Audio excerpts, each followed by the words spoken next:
빛의 특성에 대해서 알아보겠습니다. 빛은 어떤 파장을 가지고 있으며 에너지를 가집니다.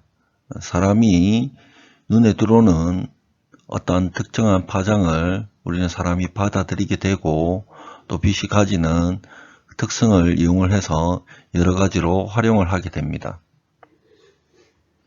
자, 이 그림은 무지개죠. 우리가 프리즘을 통해서 빛을 분광을 시켰을 때 이런 식으로 그 무지개 현상이 나타나게 됩니다. 사람 눈에는 적색인 부분과 자색인 부분이 우리가 이 범위만 사람이 볼 수가 있습니다. 빛의 그 파장을 살펴보겠습니다.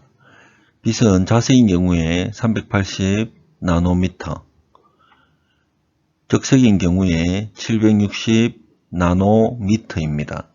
그래서 사람의 눈에는 380, 760 범위의 빛을 관찰할 수가 있습니다. 이 그래프는 태양의 에너지가 지구 표면에 도달하는 것입니다. 지금 그림을 보면 이런 식으로 약간 선형적이지 못한 움푹 패인 영역의 빛의 영역을 보여주고 있는데, 이러한 것은 지구 밖에서 지구상으로 진입을 할 경우에 특정한 요쪽 부분은 오존이라든지 가스 부분에 따라서 이렇게 감쇄가 발생하게 됩니다. 그래서 지구상에 떨어지는 1360 정도 와트 퍼 미터는 지구 외부에서 도달하는 것이고요. 1000 정도가 지구 표면에 1m당으로 도달하게 됩니다. 그래서 한 1000 정도가 지구 표면에 도달한다는 것을 기억해 놓아야 합니다.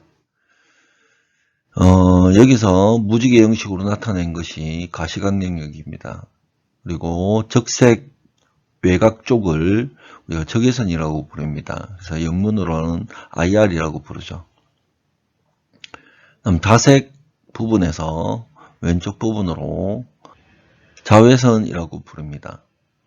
그래서 이쪽 부분을 자외선 영역. 그다음 파장이 점점점 더 작아지면은 X선, 그다음 감마선, 우주선, 이렇게 파장에 따라서 빛을 분류를 할 수가 있습니다. 자, 울트라 바이올렛은 자외선 부분은 살균에 이용이 되죠. 살균, 그 다음에 광효과가 가지는 표백 효과가 있습니다. 그다음 어떠한 현강 물질을 발광을 시킬 수 있는 그런 현광의 특징을 가지고 있습니다. 그 다음 사람의 피부에 오래 닿았을 때 암을 유발하기도 하죠. 그래서 자외선 부분이 사람 피부에 악영향을 미치기 때문에 선크림 등을 우리는 사용을 하게 됩니다. 자, 적외선 부분은 사람 눈에는 보이지를 않습니다. 그래서 리모컨에 많이 이용이 되죠.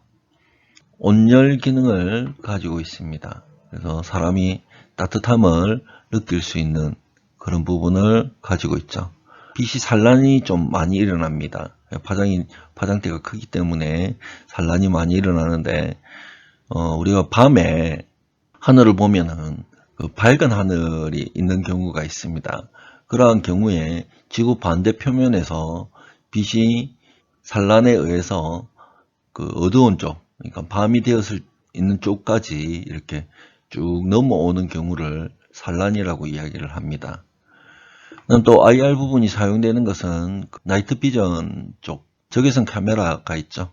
그래서 야간에도 어떤 사물의 형태를 갖다가 인지를 할 수 있는 그러한 곳에 우리가 사용을 하게 됐죠. 특수부대들이 사용을 하겠죠. 자, 살균에 우리는 이거 흔히 볼 수 있었죠. 컵을 살균하는 것입니다. 하지만 컵이 스테인리스로 되어 있기 때문에 이 자외선 빛이 컵 내부로 들어오지를 않습니다. 그래서 제일 윗부분의 컵은 살균이 되었겠지만은 아랫부분의 컵들은 살균되지가 않습니다. 그래서 UV 살균인 경우에 UV 자체가 도달하는 것만 살균이 된다라는 것이죠. 빛은 처음에 파동으로 알려져 있었습니다.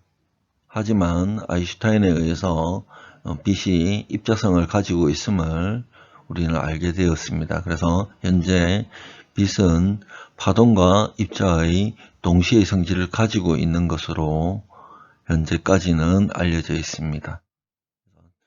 밑에 것은 그 빛의 파동과 입자설에 대해서 역사적으로 어떠한 흐름이 있었는지를 보여주고 있습니다. 혹시 궁금한 사람들은 이쪽 링크를 이용을 해서 한번 보도록 해주세요.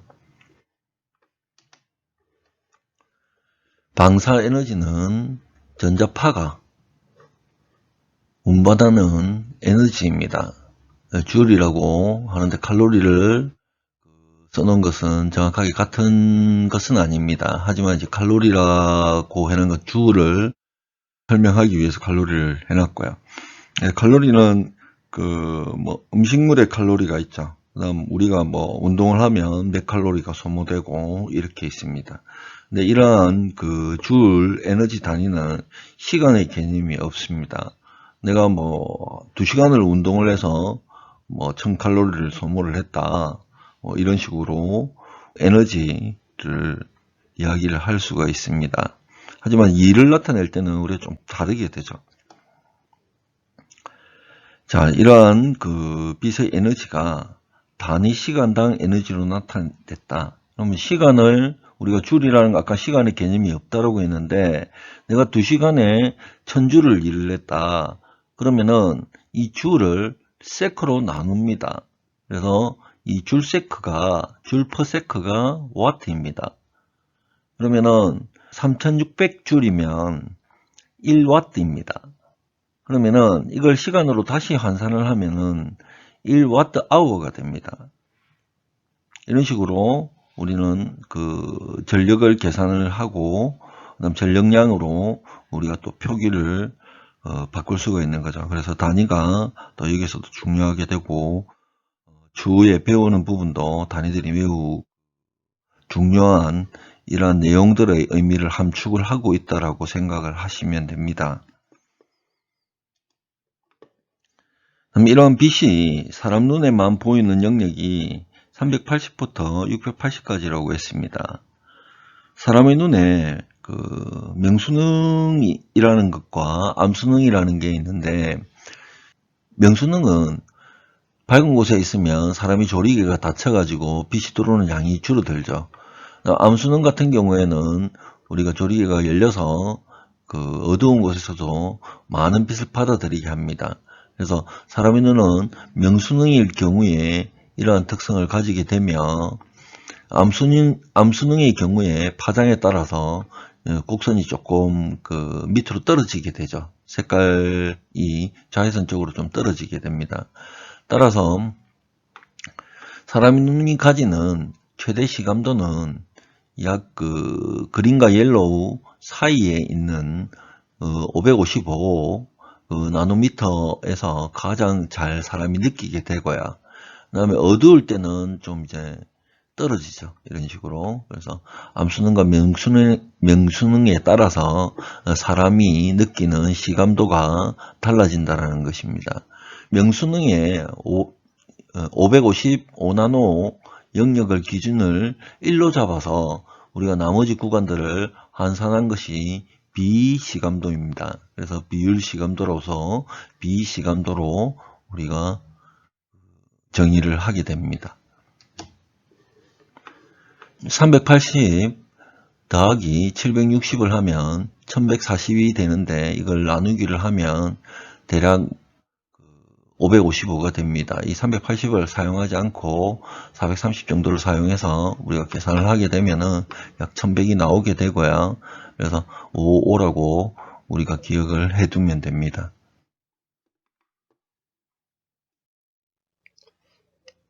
빛은 파동과 입자의 성질을 가지고 있으며 에너지를 가지고 있습니다. 그래서 빛은 반사 에너지를 가집니다. 단위로는 주를 사용을 하고 있습니다. 이러한 에너지를 시간의 단위 시간으로 나타내면 방사속이 됩니다. 이 시간은 세크의 단위를 사용을 하고 있습니다.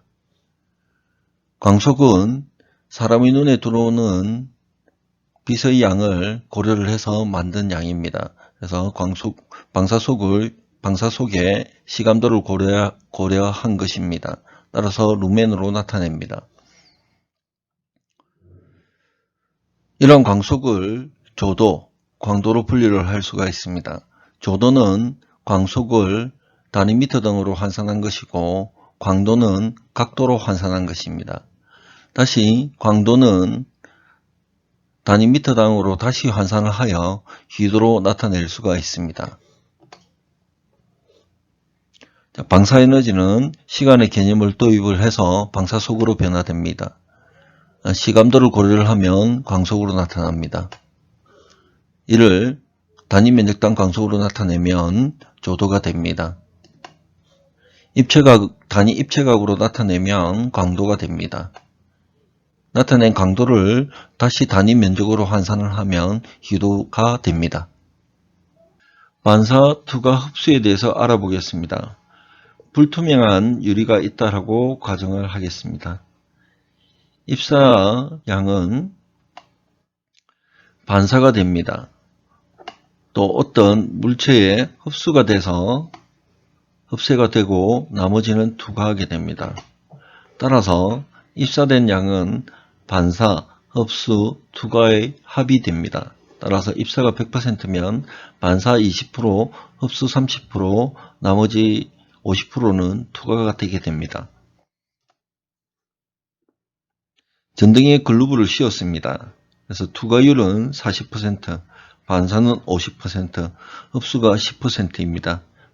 단순하게 생각하면 100루멘의 광속이 있다라고 하면 40%만 통과가 되므로 40루멘만 이 글루브 밖으로 출력이 될 것입니다. 라고 생각하면 안 됩니다. 글러브의 효율 이타라고 이야기를 합니다. 이타는 어떻게 되느냐? 자, 투과와 반사 부분을 나누어서 계산을 해 보겠습니다. 제일 먼저 100% 1이라고 생각을 합시다. 그러면은 투과율 40% 0.4를 곱해서 0.4라고 나옵니다. 퍼센트와 그 실제의 숫자는 100을 나누어서 생각을 하면 됩니다. 반사가 50% 되고 10%는 흡수가 되어버립니다. 사라져 버립니다. 다시 반사된 0.5는 다시 이쪽으로 가서 반사가 되면 이쪽으로 다시 도달을 하겠죠. 그래서 다시 0.4만큼 다시 투과가 됩니다. 그래서 투과된 양은 0.5에 0.4를 곱해서 0.2가 됩니다. 그 다음 나머지 0.5 부분에 대해서 나누기 50%는 반사기 때문에 0.25가 반사됩니다. 다시. 그래서 다시 0.25를 0.4를 곱해서 0.1만큼은 다시 투과를 하게 되고 이 반사된 0.5를 기초를 해서 절반만이 다시 반사가 생깁니다. 4차는 0.05의 투과율을 가지며 반사는 생략하겠습니다. 따라서 투과된 전량을 합치면은 4, 6, 7, 7.5 쭉 합치면 총량은 0.8이 됩니다. 그래서 80%가 글러브의 효율이라고 생각을 할 수 있습니다. 그래서 투과율 1-반사율을 나누게 되면 0.4, 1-0.5로 0.8이 계산될 수가 있습니다. 따라서 수식은 글러브의 효율은 투과율, 타우, 반사율, 로로 생각을 하면 이타는 타우 나누기 1-로가 됩니다. 투과율 나누기 1-반사율이 됩니다. 광속 발산도에 대해서 알아보겠습니다. 광속은 조사면에 따라서 조도가 결정이 됩니다. 광속이 발광체라고 가정을 하면은 발광 면적을 고려를 하면은 광속 발산도가 됩니다. 그래서 단위는 라디럭스라고 사용을 합니다. 그래서 기초 단위는 동일하게 루멘/퍼 미터의 자성이 됩니다. 자, 문제를 한번 살펴봅시다. 동일한 광속, 빛을 내는 A판과 B판의 광속 발산도는 동일한 광속이라면 여기에 나오는 에너지는 동일하다고 봐야 됩니다. B와 A의 빛은 동일하게 출력이 되는데 A의 면적보다 B의 면적이 크기 때문에 광속 발산도는 B가 떨어지고 A가 크게 됩니다. A가 크다라는 거죠. 이렇게 동일한 빛을 내도 크기가 다르면 광속 발산도는 차이가 나게 됩니다. 조도도 마찬가지죠. 청럭스라는 조도가 있었는데 1m 바이 1m에 떨어지는 거하고 2m 바이 2m 총 4에 떨어지는 거는 떨어지게 되겠죠. 조도가. 그거나 동일한 문제입니다. 자, 우리 LED에 글로브를 다시 씌웠습니다. 그래서 이 글로브는 사람이 보기에 거의 동일한 빛의 밝기를 가집니다. 그래서 이러한 글로브를 완전 확산면이라고 이야기를 합니다. 그래서 확산체를 갖다가 넣었는데 이 확산체를 사용을 하기 때문에 글로브 자체가 불투명하게 느껴지는 것이고 빛이 골고루 퍼져서 밖으로 나가게 됩니다. 자, 완전 확산면, 광원의 휘도가 모든 방향에서 동일하다는 겁니다.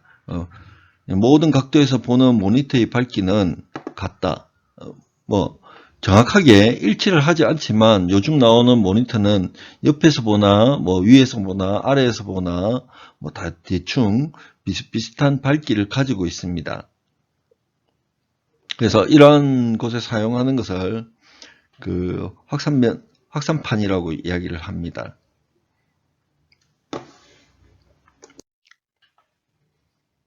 자, 경사면 조도.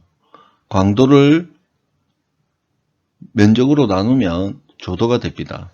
하지만 빛의 각도에 의한 변화를 고려하지 않았습니다. 지금까지는. 그래서 빛의 오는 각도에 따라서 우리가 조도가 어떻게 달라지는지 생각을 해보겠습니다. 그래서 A, B, C가 태양이 시간이 지남에 따라서 쭉 변화하게 되겠죠. 이때 태양 전지를 지붕에 가지고 있는 버스가 있는데 어떤 것이 발전량이 높겠습니까? 당연히 C겠죠. 그래서 태양의 A, B, C의 광도는 동일하다. 태양 전지의 출력은 같은가? 안 같은 거죠. 답은. 자, A, B, C가 있습니다. 이렇게 빛의 각도가 다르죠. 이 평면에. 자, A, B, C의 광속이 동일한 경우 광원이 느끼는 면적은 어떻게 되느냐? 광원이 쳐다봤을 때는 C의 경우에 정사각형 같이 보이지만은 B와 A의 경우 비스듬하게 보이는 경우에 갈수록 이 표면적이 넓어지는 거죠. 그래서 따라서 조도는 어떻게 되느냐? C가 제일 크고 B가 두 번째, A가 제일 작게 되겠죠. 그러면은 향후에 휘도는 어떻게 되느냐? 그러면 각도가 이렇게 변했는데 휘도는 어떻게 될 거냐를 한번 다음에는 살펴보도록 할 겁니다. 하지만 한 2장 정도는 각도에 대한 변화를 조도를 계속 살펴보게 될 겁니다. 경사면 조도를 계산하는 방법을 생각해 보겠습니다. 자, A점과 B점이 가지는 조도는 달라지게 됩니다. 자, 수평면과 광원의 각을 세타라고 나타내고 광원 자체가 가지는 각을 알파라고 생각을 하겠습니다. 그래서 A점은 세타가 90도입니다. 점점 직각인 각도를 벗어나게 되면서 세타는 줄어들게 될 것입니다. 그리고 세타와 알파의 합은 항상 90도를 유지할 것입니다. 그래서 B점의 조도를 계산하기 위해 어떤 삼각함수가 도입이 되는데 1번 사인 세타, 그다음 코사인 알파 혹은 코사인 세타, 사인 알파 어떤 거를 사용을 해야 될까 한번 살펴보도록 하겠습니다.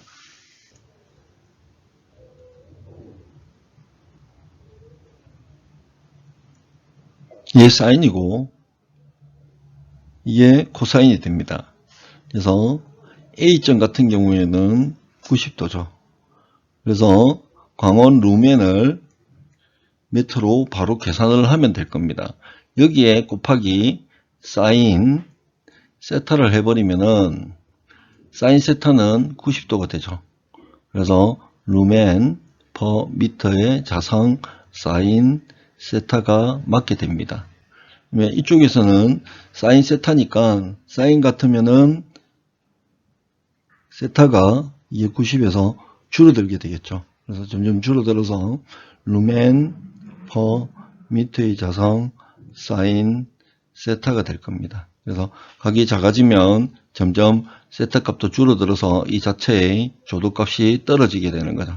그래서 사인 세타를 쓰면 됩니다. 그 다음에 사인 값과 코사인 값은 90도의 위삼각을 가지고 있고 이 자체가 세타는 90 마이너스 알파이고 알파는 세타 90 마이너스 세타이기 때문에 그 위삼각을 가진다라고 생각을 할 수가 있죠. 그래서 반대로 그 알파 값을 이용을 할 때는 코사인 세타를 사용을 할 수가 있습니다. 시타 값이 아래와 같을 때 높은 조도값은 시타가 90일 때 하고 세타가 60일 때 어떤 게 높겠습니까? 당연히 직각인 90이 당연히 높게 될 겁니다. 그래서 세타는 이렇게 되고 알파는 이렇게 됩니다. 만약에 세타가 30도면 어떻게 될까요? 광원에서 굉장히 멀게 되겠죠. 기울기가 굉장히 크게 될 겁니다. 먼 것보다는 기울기가 크게 되면 세타 값이 당연히 사인 세타 값은 각이 줄어드는 것이고 그래서 값이 작게 되겠죠. 이 점으로 작게 돼서 더 이상 더 크게 줄어듦을 알 수가 있습니다. 광도를 이용하여 조도를 계산하는 식을 구해 보도록 하겠습니다. 조도는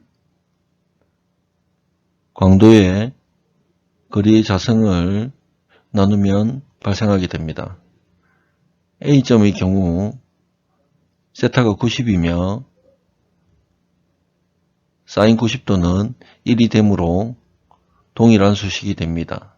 그래서 B점일 경우에 사인 세타의 값이 줄어들므로 조도의 값은 줄어들게 됩니다. 만일 알파각을 사용하는 경우에 알파각이 A점에서는 0입니다. 따라서 조도를 거리의 자성에 나누었을 때 코사인 알파를 사용을 하여 알파각이 0일 때는 1이 되며 1이 되어서 코사인 알파를 우리가 사용을 할 수 있습니다. 그래서 이러한 평면을 수평이라고 이야기를 합니다. 수평면으로 잡았을 때 수평면 조도는 아래와 같은 수식이 됩니다. 우리의 집에서 이 벽체가 존재를 하게 됩니다. 그래서 벽면의 조도를 계산을 할 때는 우리가 앞에서 수평면에서 사용했던 사인을 코사인으로 변경을 하고 다시 코사인 알파 값을 사인 알파 값으로 변경을 하여 사용을 하게 됩니다. 이때 이 수식이 기억이 나지 않는다면 코사인과 사인을 사용을 해야 된다는 것을 기억을 해두고 사인 파형과 코사인 파형을 대입을 하여 어떤 것이 맞는가라는 수식으로 역으로 유도를 할 수가 있을 것입니다.